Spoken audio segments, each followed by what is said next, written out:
Hello, geometry folks. This is Mr. Stair coming to you here. We are not having a live Zoom meeting today, but I wanted to record a couple things exploring these axis of symmetry and the vertex here for this. This PowerPoint is on the daily schedule, and you can see that we're starting here at slide 56. Those are before that. We've done that either on Thursday or Friday, depending on the day of the class, or before earlier in the year. So again, here we're going to find the axis of symmetry. That's the first thing. Today we're going to still focus on finding the axis of symmetry and the vertex, but then we're going to use that to find the t-chart in order to graph these points here. All right. So first off, I want to apologize for any sloppy handwriting. I was not planning on being out today. I didn't think it would be a good idea to get back into the school. So that being said, just bear with me here a little bit, and I'll do my best to kind of get this in line. All right. So finding the axis of symmetry. Remember what we have to do. We're just using this negative b over 2a. Now, the way this is written up is there is not a C. So we do have an A, we do have a B, but the C would normally be right there without an X, right? So there is no C right there, but we still have a B. That would be just 4. So on top it's negative 4 over 2 times 1. And just writing that down just becomes negative 2. All right? Now, when we are doing that axis of symmetry, we said it has to be at negative 2. So I'm going to, with a red line here, draw a line at negative 2. All right, let's see if I can get this. Okay, we're going to draw that line there at negative 2. Now, I do need to find the vertex, right? So the vertex, if I plug negative 2 in, negative 2 squared, again, I'm plugging it in back here for the x values. So I'm going to plug it in right here for x and x. Again, a calculator could be used, but either way that I do it, I do come up with a negative 4. Now, thinking about this here, I need to make sure that I know that this opens positive or negative. It does open in the positive direction, or it opens upward. So negative 2, come a negative 4, boop, there it is right there. Okay, so there it is, negative 4. Now, one thing that we could do is we could just plug in some other numbers, right? 0 is going to be the easiest number to do math with, at least in my opinion. I just get a 0, right? 0 squared plus 4 times 0 all simplifies to 0. If I plug a 1 in, I get a 5.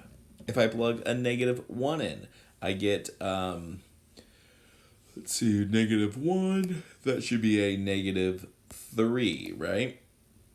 And so on. So I'll plug the last one in, 2. That's 4 plus 8. That's just a 12 right there. All right, so I'm going to graph the ones that I can here. So the top one was negative 2, negative 4. Negative 1, negative 3. So negative 1, negative 3 is right here. Again, I apologize for that there. 0, comma 0. 1, comma 5. And then obviously the last one is way up there off that.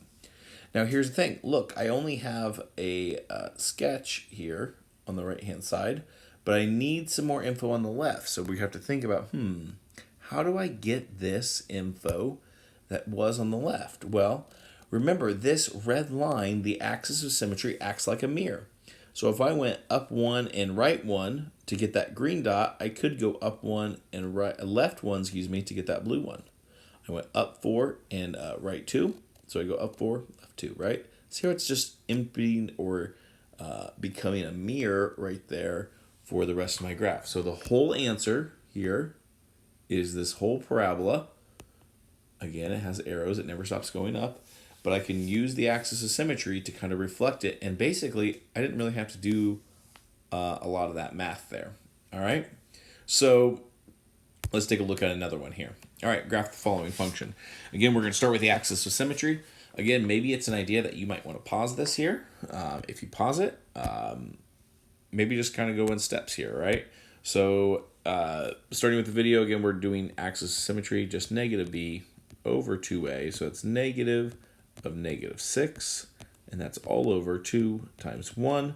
The whole thing simplifies to 3, right, for my axis of symmetry. So I said that I was going to use my axis of symmetry. Let's see if we can get the red here. You know, I'm going to see if this makes a difference. I'm going to see if I can use a pencil here. I don't know how well that will work, but there we go. Okay, so I got my pencil there at x equals 3. Now again, I need to find my vertex. So my vertex here was at 3, so it would be 3 comma, and again 3 comma, and so I would just plug it in, right? So it'd be 3 squared minus 6 times 3 plus 7. And so let's see here, that's 9 minus 18, that's negative 9. Negative 9 plus 7 is just negative 2 right there. All right, so we have negative 2. So what I would do here is I would actually put this point right here in the middle. All right, so I'm going to plot it in the middle here. We'll just go ahead and graph that at, again, at positive 3, negative 2. It does intersect with my axis of symmetry here. Now here's the thing. Since I did 3, one thing that I could do is I could do 4 and 5, right? I wonder what happens directly here on the right-hand side of this red line. I also could know what happens here on the left, so I could pick 2 numbers smaller. Now, again, I'm just going to be plugging them in, right? If I plug a 5 in, that's 5 squared minus 6 times 5 plus 7, so that's 25 minus 30. Negative 5 plus 7 is positive 2. When we have this, now here's kind of the nice thing about this, is I know this answer is positive 2. Now, because this point right here is 2 units above the vertex, this point right here is also going to have the same point because it's 2 units below the vertex, or 2 units to the left, 2 units to the right, 2 units to the left. All right, so we could do the math with 4 and 2. Hopefully you're understanding that these are going to be the exact same number. It's going to be just a negative 1 for both of those here. So I could plot both of them. 2, comma negative 1, and 4, comma negative 1. And we said red there for that one. And it was 5, 2, and 1, comma 2. So 1, comma 2, and 5, comma 2. I could use something there to sketch it. And this graph is what we're looking at. So again, we're still using negative b over 2a. We're going to use that to then finish finding the vertex, just like we did right here. Okay, and then we always want to put the vertex in the middle and then going from there. All right, let's see here. This is kind of where we're supposed to end up.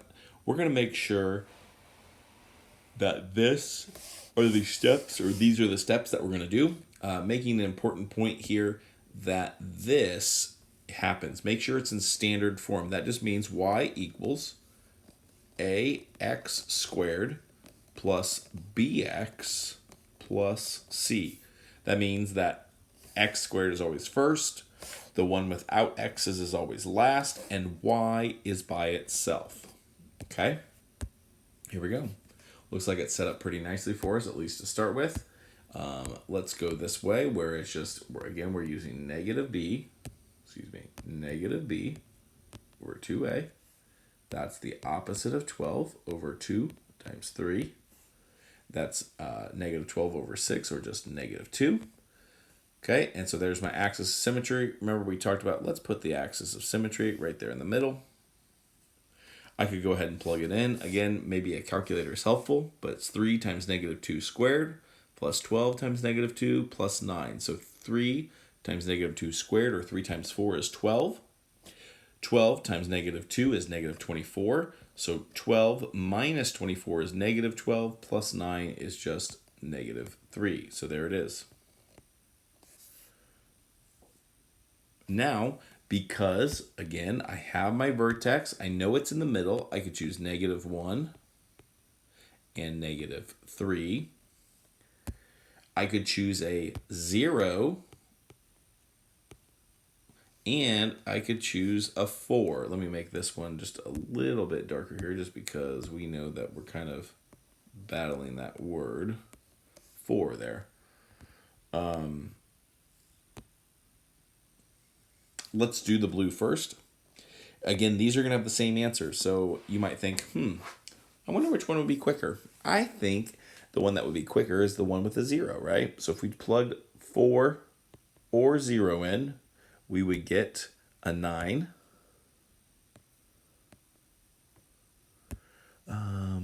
So there we have it right there.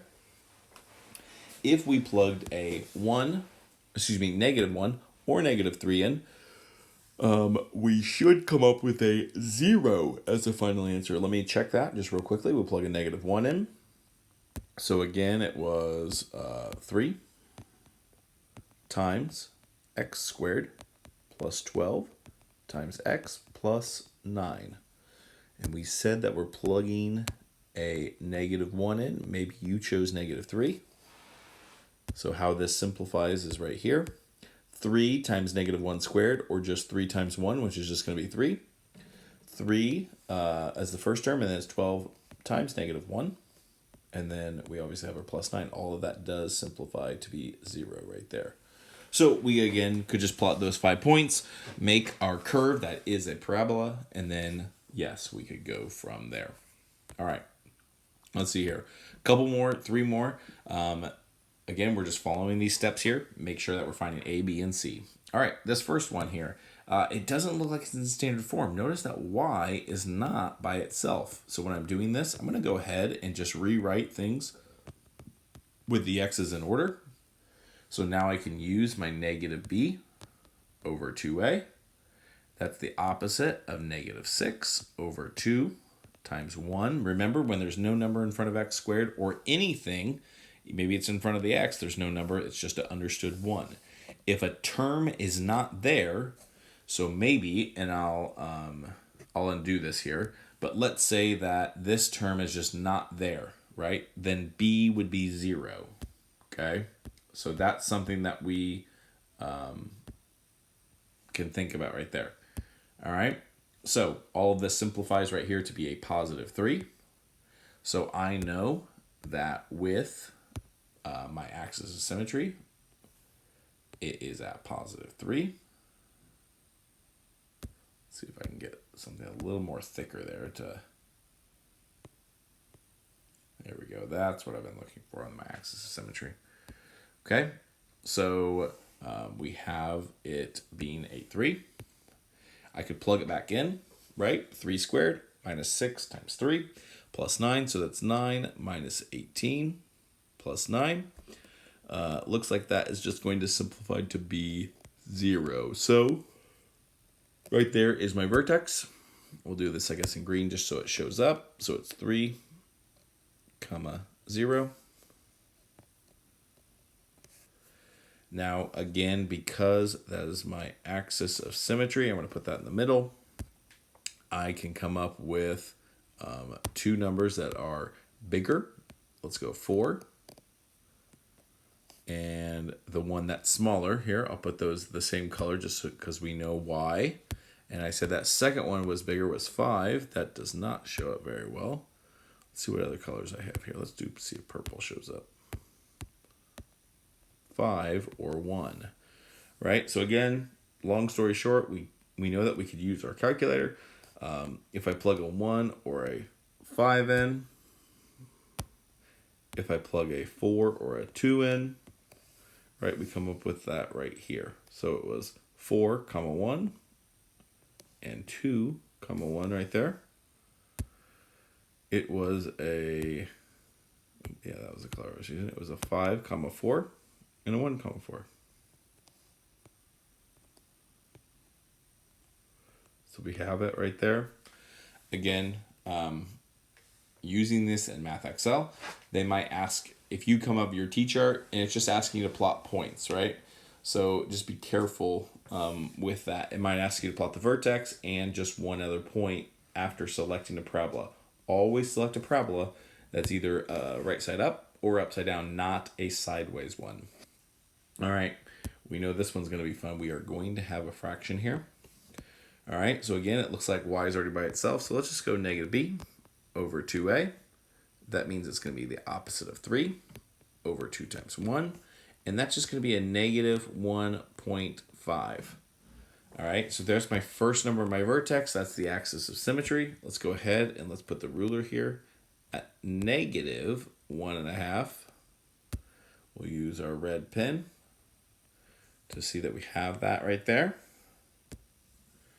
All right, so let's keep going. If I plug a negative 1.5 in, right? So we're going to say that it's 1.5 squared, right? And then we're going to take a positive 3 times 1.5. Excuse me, negative 1.5. My apologies. Negative 1.5.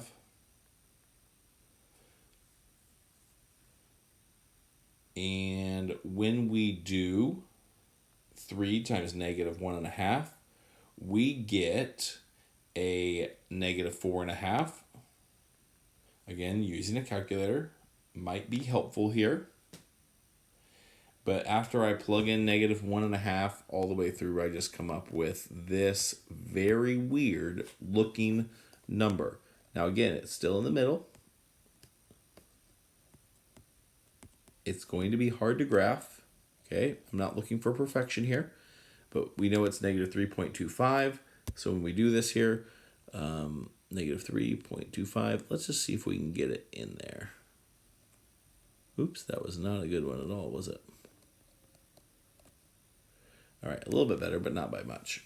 All right, here's the point that I want to make with this here. Again, we're going to choose a value that's one bigger and one smaller. Now, it doesn't have to be 2.5 and, excuse me, negative 2.5 and a half. We can choose points as long as they're equidistant. So I might choose negative 1 and negative 2. They're still a half unit away from that vertex.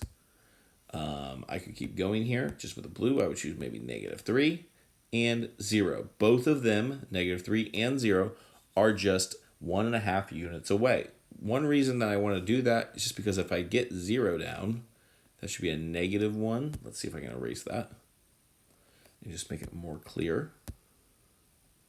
Negative 1. And then I know that this one's negative 1, right? Whenever I plug 0 in, everything eliminates except for that C value. All right, let's see what we can do with this negative 1 here. If I plug negative 1 in for the x's, negative 1 squared is 1, plus 3 times negative 1, so 1 minus 3. Minus 1 is just negative 3. So we said that was red. So I have my negative 3 right here. Negative 1, comma, negative 3. And negative 2, comma, negative 3. Again, that one is way off there. Sorry about that. Let's see if that's a little bit better. Not by much. 0, comma, negative 1. 0, comma, negative 1. Hey, I finally got one right on the dot. And negative 3, comma, negative 1. All right. Again, just give it a sketch here. And there it is. All right, let's try one last one. One last one again. We're looking for something to be in standard form. So when we look for things in standard form, we know that y has to be by itself. That's not the case here. I'm going to go ahead and move the 3x squared over. So it's still negative y, but now it's positive 3x squared minus 3. Again, notice that negative is going to translate over. So when I just take the negative away, it goes to every single thing on the other side. Every single term just switches sides. Now, what's nice here about negative b over 2a is that b is just going to be 0. So it really doesn't matter what a is, but my axis of symmetry is just going to simplify to be 0. That's the nice thing about b always being 0 there. All right. Well, it's nice when it's 0 because if I just plug it in, it becomes a positive 3. So there's my axis of symmetry and my vertex. So 0, comma 3. I can go 1 and negative 1. I can go 2 and negative 2. So just manipulating it that way, if I go with a 1, I know that my answer is 6, and that would be the same answer for negative 1. Oh, excuse me. I made a mistake there. Notice it's negative, right? And so I was going the wrong direction. Should be 0 and 0, right? My apologies on that. Let's plug in a 2 and I'll do a better job this time. Negative 3 times 2 squared, or negative 3 times 4. That's negative 12. Plus 3, that's just negative 9. All right, so we're missing that negative 9 on our graph, but that's no issue. I have a 1, comma 0 and a negative 1, comma 0. Did not graph those in the correct order from what I said, but now I know that I have my upside down parabola. All right, guys, for today, again, the assignment is due on Wednesday. It's not a new assignment, but continuing graphing quadratics. Take a look at some of those questions now using your T-chart to get the actual graph on there. Maybe you need a chance to improve. If you have any kind of questions on anything that we've been working on Thursday, Friday, or today, please send me an email. I will not be available during my specific office hours. But if you send me an email today, I will do my best to work with you to answer the questions. And if not, we also have Tuesday and Wednesday to get that stuff answered as well. All right, guys, this is the end of the video, and thanks for watching till the very end.